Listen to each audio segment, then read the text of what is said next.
Hello and welcome to the second day at our small festival here in Bucharest. Today, last year, when we created the festival, we added an I. The I says international. And because of that, a lot of people said, why are you adding that I there? Well, at the second edition, you're going all in international. I'm going all in. So the I has a bit of sense, makes a bit of sense. So we are speaking in a different language, so we go international. Today with Sabine Laure-Müller, the Global Marketing Director of Lookout Games. One of the, I would say, most established companies in the board game industries today. Welcome, Sabine, to our festival. Thanks for having me here, and good day to everybody. We wanted to do, in a way, when you accepted our invitation, we thought, well, it's 25 years of Lookout Games. I said, let's not let this pass by. Lookout started 25 years ago. That means in 2010, in an era when board games started slowly to go back. 2000, sorry.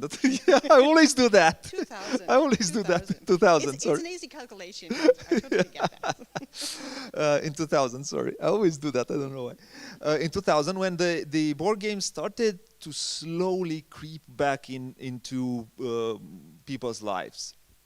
Video games have people have cooled off a bit on video games, and they started to like board games again, and more interesting designs started to arrive on the scene.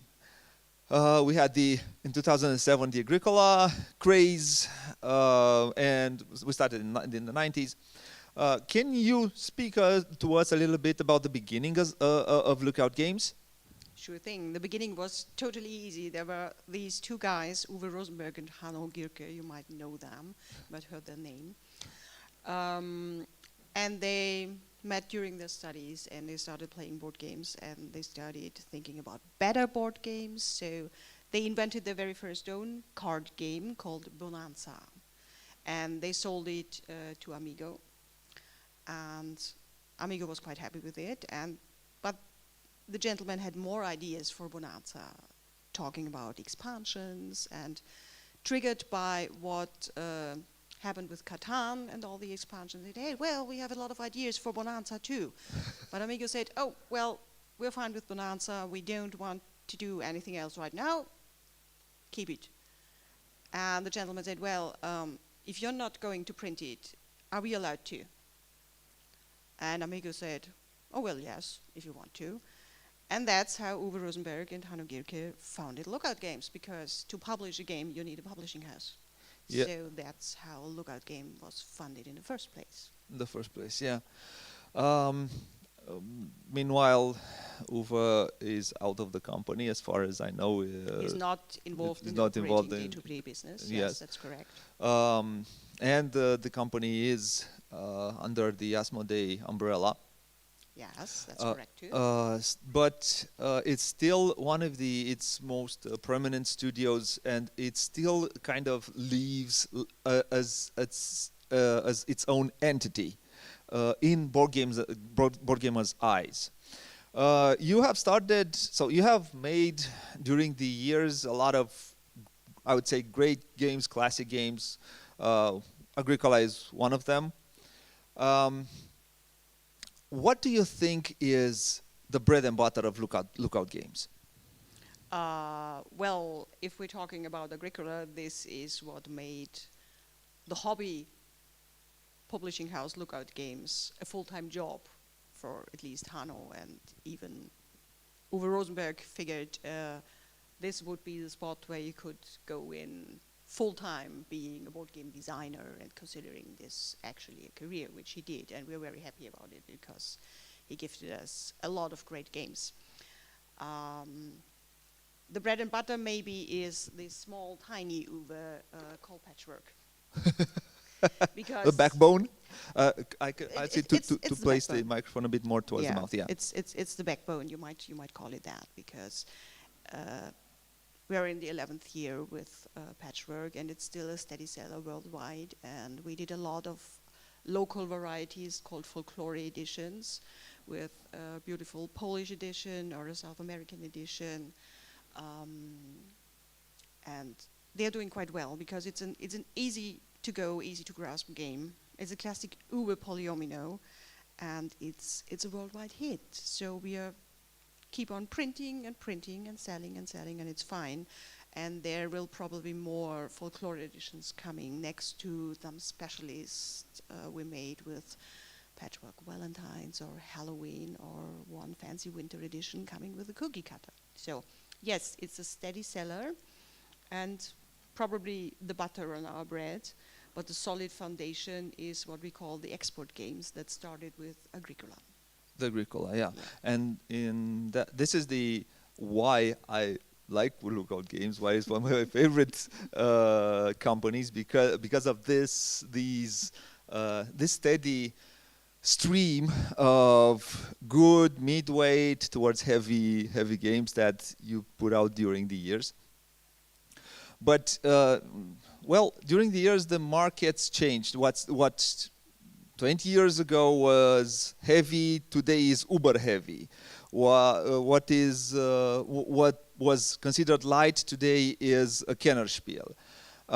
In this market, in this how this market works, is Lookout still thinking about publishing these kinds of games? Well, of course we are, but we branched out over the years. As you can see in our portfolio, Lookout published more than 100 board games and card games during the years, so it's 25 years. That makes a lot of games per year. Of course, this is included expansions, and at least it's about 9 or 10 Bonanza expansions. So we still count them as our development because they were. What changed is the approach and our position within the board game market. Because yes, we are known for our expert level games and for our Kennerspiele, so advanced level games. But we branched out. Patchwork especially triggered a 2-player game range that we keep on pursuing, because there is a market for two-player games. For specific 2-player games. Yes, and especially if you keep them in a small and tiny box and keep them crunchy and appealing to the eye and to the gamer's mind. And this is our approach on the 2-player range. So we have, on one hand, we have the expert games to the advanced level games. Then we have the 2-player games. And of course, there is the range of family games. We also branched out with Baron Park, Gingerbread House, Tipperary. Okay. Yeah. So the nice family game boxes. We even did a family edition of Agricola at one point to make an expert game more accessible for a wider audience in branching down. So a similar development we now notice in the business with all these dual things and dual editions appearing and popping up. We try to strip down an expert game to a more accessible game, like we did with Grand Austria Hotel and High Season. So to strip it down to its core mechanism and make it more accessible to another kind of audience. So to please people and, of course, to lure in players to try the more expert game. If they're acquainted with the lightweight game, they might consider, if players get acquainted to Newsford or Ediva, a lightweight Uber medium Euro, they might feel confident to tackle Agricola and Caverna and maybe go all in with a Caverna setup for 7 players at one point. So this is what we still hope, because the main point for all our games, and I'm including our adventure books too, which is a very special project based on the 80s point-and-click computer games like Myst. So with Cantaloupe and Appy, we were opening a complete new branch of games for Lookout Games. you're trying to reach out to as many types of gamers as you can. Yes, from the business angle, yes, but we try to bring something special. We are a dedicated bunch of board gamers. The whole team is. So, and I think this is something that clearly shows in our games, because when a designer is pitching a game to Lookout Games, it has to fit to the studio. Yeah. So yes, I can say we have a few pillars. We have the expert level games, we have the advanced level games, we have the family games and the two-player games. And there's these special projects like our paper point and click adventure books, and maybe there will be other special projects too, so we don't know. Whatever our team likes to play, we like to work on. Okay. And I think this clearly shows in the game development and how the game performs with the gamers, if they're experienced in a game, either in playtesting or in if they get a chance to play the game somewhere.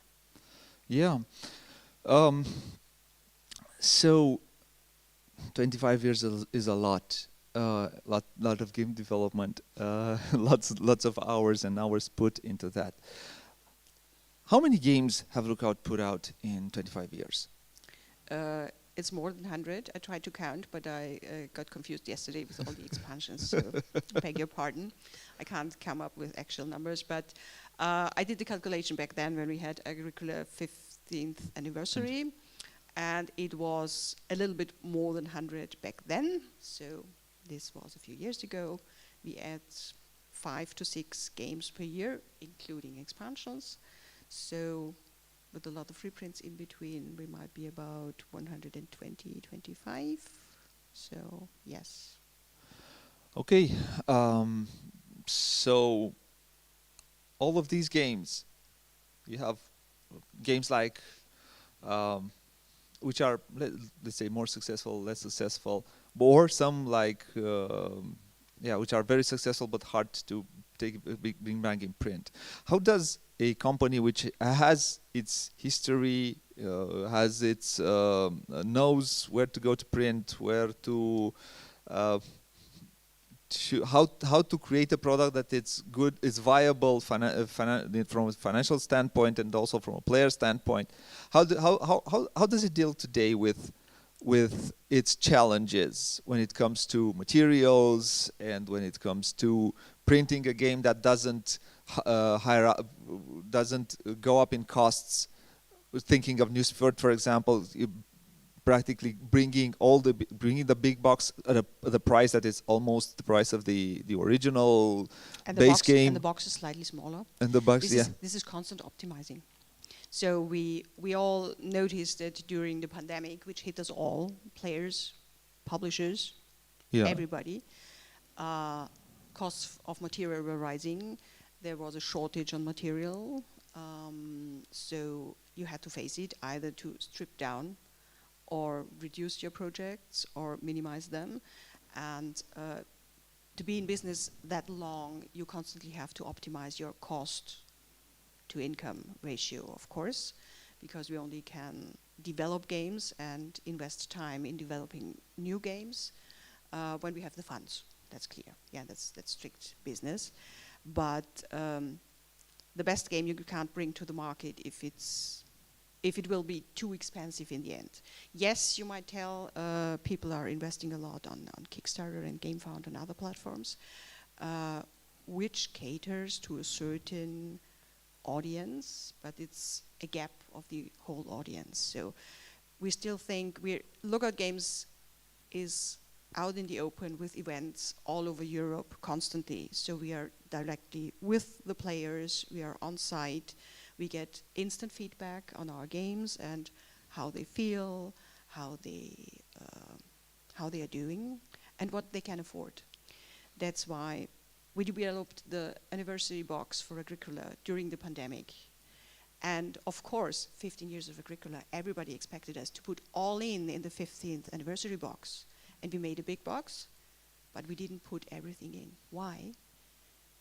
We developed this project. A project in development takes 1 to 2 years if you're doing it properly and if you've got the time to get everything in order. In the worst case, it takes you only 9 months. So these babies, we also have them. And they are prosperous, that's okay, but we better not prefer every development taking just 9 months because it's stressful. We didn't put everything in the Agricola 15th anniversary box because it wasn't the time to go all in and tie a box that would be so expensive with people still suffering, shorter income, costs in production rising during the pandemic. So making the box 200 euros or more was we didn't not do feasible. That. Yeah, it was, Look at game can hold back on a very, very loyal fan base, and we appreciate that because there are fans from the very first hour, from the very first Bonanza edition, the limited editions with the numbers on it, handwritten by Hanno himself. So we knew we didn't decide to go all in and make it a very expensive bundle because we knew it would be stressful for the purse of our fan base.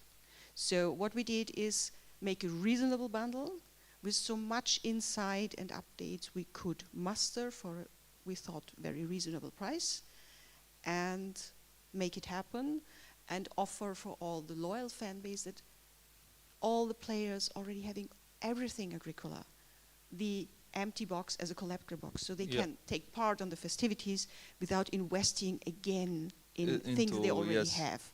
A whole game. An Agricola fan loves Agricola because it's mean and nasty and you're always on the brink of starvation, and this makes this game so great. And these tremendous variety of cards, of course. Yeah, I think that's where it is the juice of Agricola in the absolute cards. Juice of the game. So yes, that's the reason why we didn't do that. And yeah, some people didn't get it, which I totally get, because yes, they expected us to put all in, but it wasn't the time to do so. Yeah, it was So everything has to make sense in a way, in a very German way. I want to so it's been, as you said, you talked a little bit earlier about creating games that are a good entry point to a system, let's call it like that. You have done that with Agricola, with the family edition. This last year, I think, all of the because Plan B went under the Asmodee umbrella,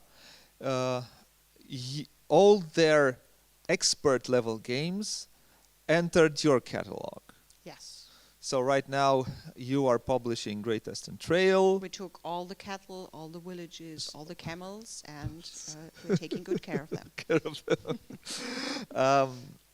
And because of that, you got also in development, you had in development the entry point to Great Western Trail, which is El Paso, which you're presenting here before its release on the 21st of April. It will be released right after Easter.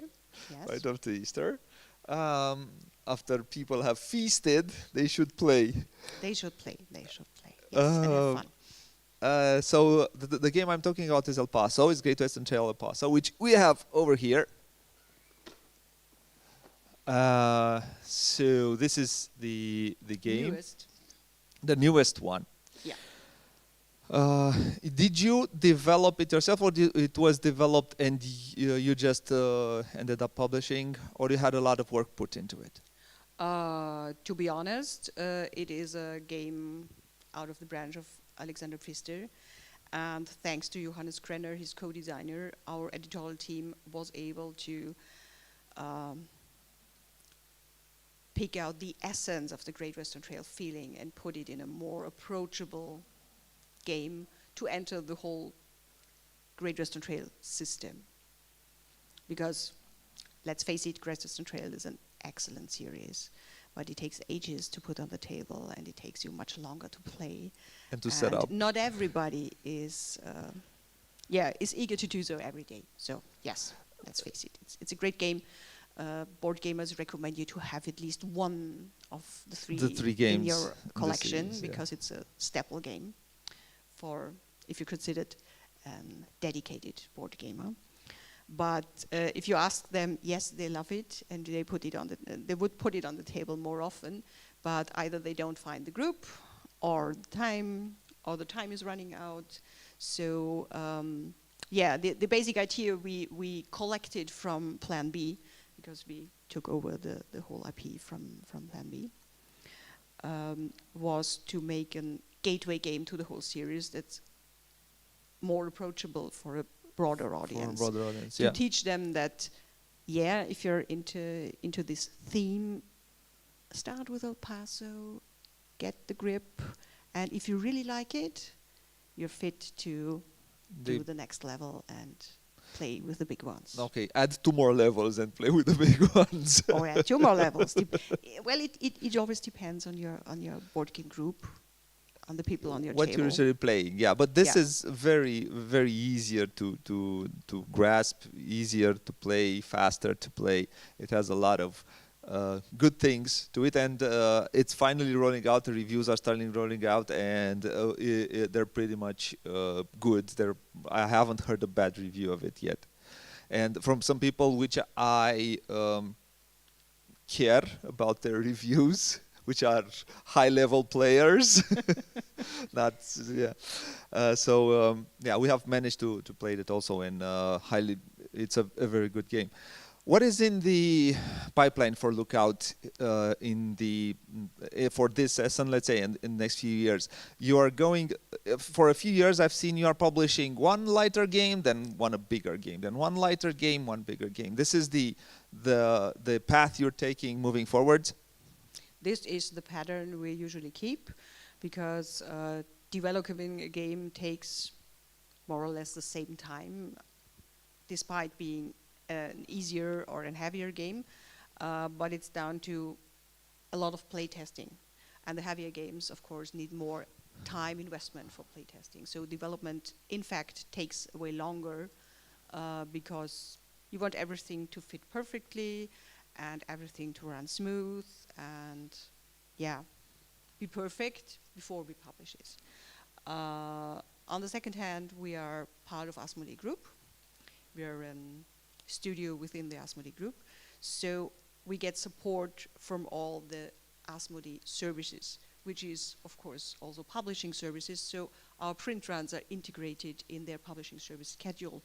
So there is a print run and it tells you El Paso has to be printed now. It's already printed, so all copies are out with the warehouses, so everything is ready for Easter. Easter Bunny can collect El Paso and deliver.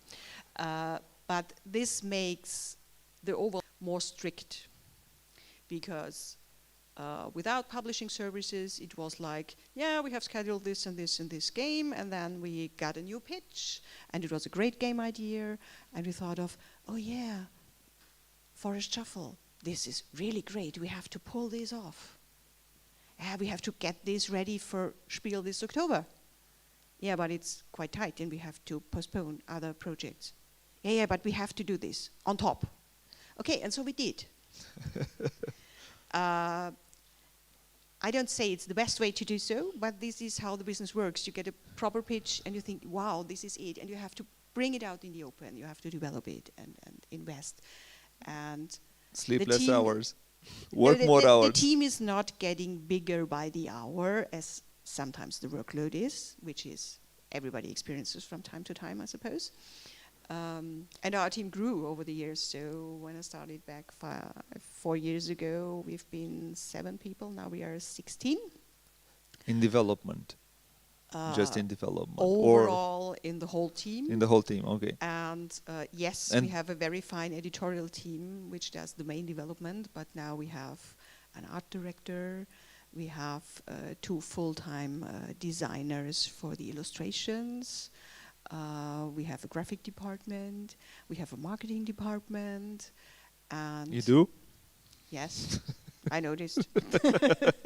We do. And we try to promote our games and develop more good games. We like to play, because if we like to play them, usually you do too. Yeah, we're going to discuss more about development and in the next workshop, which we'll be doing starting from 11. So I wouldn't want to keep it longer. I wanted to ask you as a final question is, do you want to say something about your mantra or anything that we should know which is special for Lookout Games? Well, we always kept a steady pace in quality, not only gameplay but components. So this was vital from the beginning for Hanno. And I take it Hanno was one of the first that made Lookout one of the first publishing houses stepping back from using plastic inserts. We put polybags inside because we know you prefer the polybags and you don't like the plastic inserts, and most of you throw them out anyway. Then there was the market with the insert designers, we call them third parties, and everybody who can afford or build their own insert, they are doing though. 3D printing helps a lot, I heard. And we always try to optimize, so not only skipping on plastic inserts, but optimizing the size of the boxes. That's why the Newsford big box is smaller than the original Newsford box, still containing more content. More content, yeah. Because we could optimize on material and make it a little bit smaller, so not invest too much material. We went totally green line with Forest Shuffle. We had no plastic, absolutely no plastic. We had polybags for years, and we tried to make, if you take a look at game, it has cardboard, wooden components, baggies, and a sturdy box. For years we are we are packing and wrapping all our card decks in paper instead of foil, because this is also more eco-friendly. And this is nothing we only started due to the pandemic, but it is a vital part because we're using a lot of cardboard and paper for our board games, and they should last. This is why we're going for sturdier components than flimsy ones. And we learned a lot in 25 years about good quality and flaws. But we went all in for Greenline, for a plastic-free product, because simply the market is fit and the producers are fit, so we can do it. And it was the proper time to start doing it. So we tried to make more games in our lineup eco-friendly, totally eco-friendly, FSC certified, and under the umbrella of the Lookout Greenline. So no plastic wrap around, because it's tons of plastic foil that's going to the shrink wrap alone. And it's totally doable. Yeah. And yeah, this is a path we will follow further, and it's 25 years, and we hope for many more years to come. And for everybody attending Spiel this year in October, we're planning a little bit of shenanigans at our booth, because this year we will have our regular booth within the Asmodee area, but we will also host our special Lookout anniversary booth, and we will be selling our international games this year again. So yay, English games at the Lookout booth. English games at the Lookout booth, yes. Okay. Yeah. So I want to thank you for doing this talk, and now we just do a small break, and we get you back for some brain-burning stuff for the design workshop. Thank you very much for coming to our festival. Thank you very much for spending your time with us, and for later sharing with our designers. And I wish Lookout at least 25 years of good games, at least 25 years, and hopefully see you here at our festival when it is even bigger. Thank you very much for coming. Thanks for having me. Bye.